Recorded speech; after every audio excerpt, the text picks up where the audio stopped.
In early agricultural societies, the harvest was never entirely the farmer's. With the transition from mobile subsistence to settled agriculture, production changed in a fundamental way. Food was no longer gathered and consumed within short cycles. It was cultivated over extended periods, concentrated in fixed locations, and gathered during predictable but variable seasons. This created something new, surplus that could be stored, measured, and observed over time. Grain accumulated in pits and early granaries. Herds grew and could be counted across seasons. Oil, textiles, and other goods could be preserved beyond immediate need. Value, once fleeting and tied to use, began to persist in visible, tangible form. And that visibility altered social and economic relations. What could be seen could be compared. What could be compared could be assessed. And what could be assessed could be claimed. Before coins, before banks, belief ruled the world. As settlements expanded, the demands of collective life grew more complex. Irrigation systems required construction and ongoing maintenance across distance.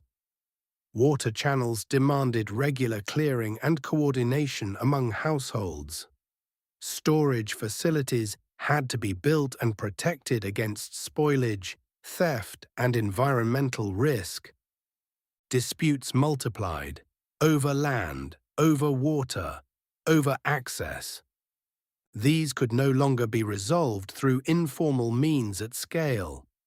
They required continuity, planning, and coordination beyond the household or kin group. In response, early institutional structures emerged.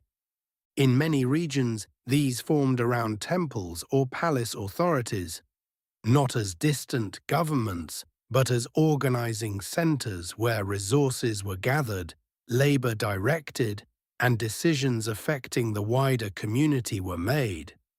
To sustain these functions, a consistent inflow of resources became necessary.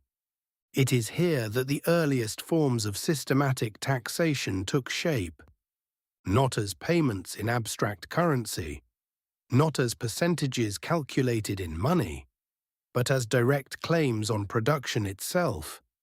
A portion of what was grown, raised, or crafted.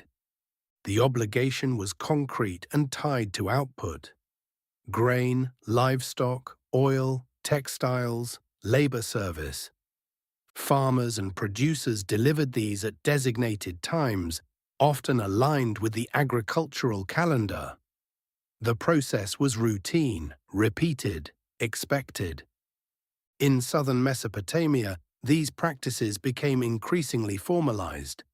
Temple and palace complexes maintained extensive storage facilities that received agricultural goods from surrounding lands. Deliveries were recorded on clay tablets using early administrative accounting systems. These records did more than track quantities. They formalized the obligation. What had been customary became structured.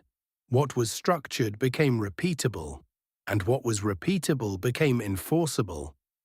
In later periods, such as under the Ur-III dynasty, systems like the Bala, meaning exchange or turn, organized the flow of goods, livestock, and labor across provinces according to their productive capacity and natural resources.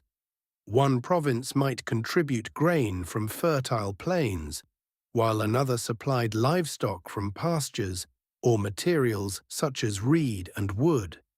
This rotating network supported large-scale irrigation canals, monumental building projects, and the sustenance of specialized workers.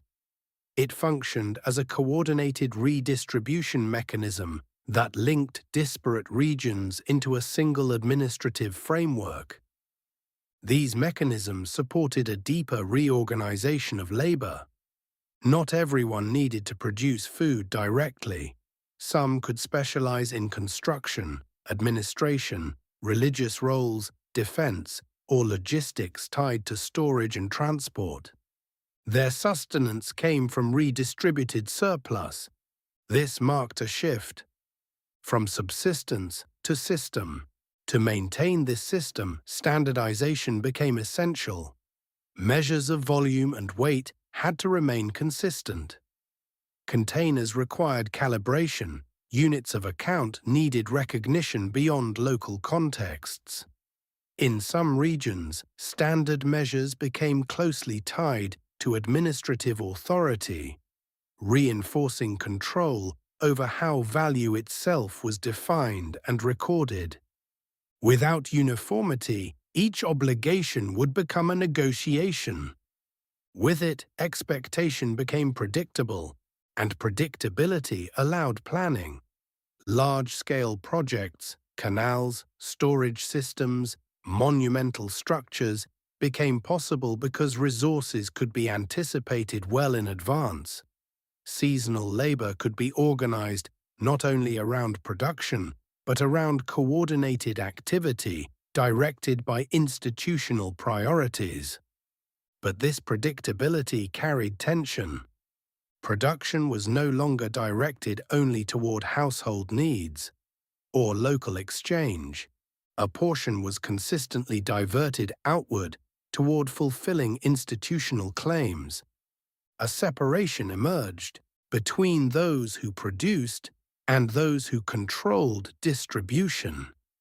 Control over storage meant control over timing, access, and allocation. Surplus could be released, withheld, or redirected. This created structural leverage. Dependence took shape not only from scarcity, but from concentration. Resources were no longer dispersed, they were centralized. In many cases, these obligations existed within a broader framework of reciprocity. Authorities who claimed resources were expected to maintain irrigation works, repair infrastructure, redistribute surplus during times of shortage, and organize forms of protection for the community.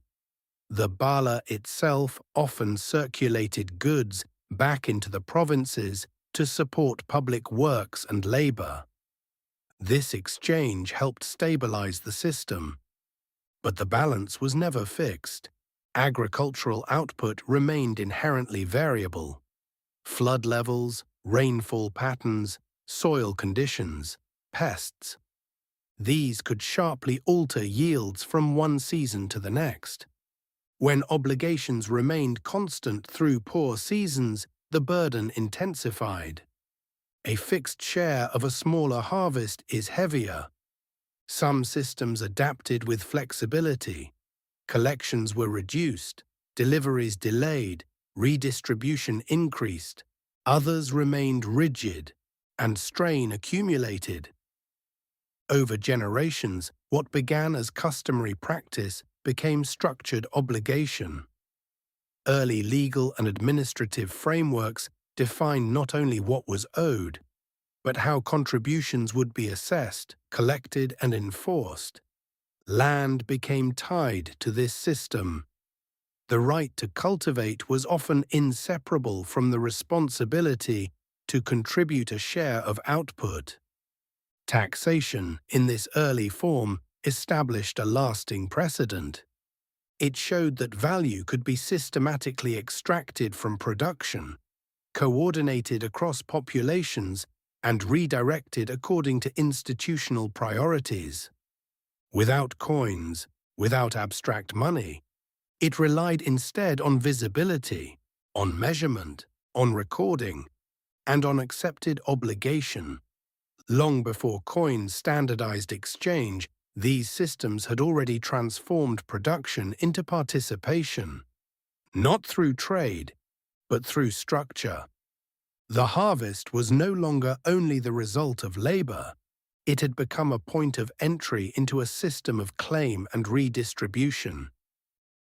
In the next episode, we will examine how gift exchange operated as a system of reciprocity and power, and how obligation could exist without being enforced.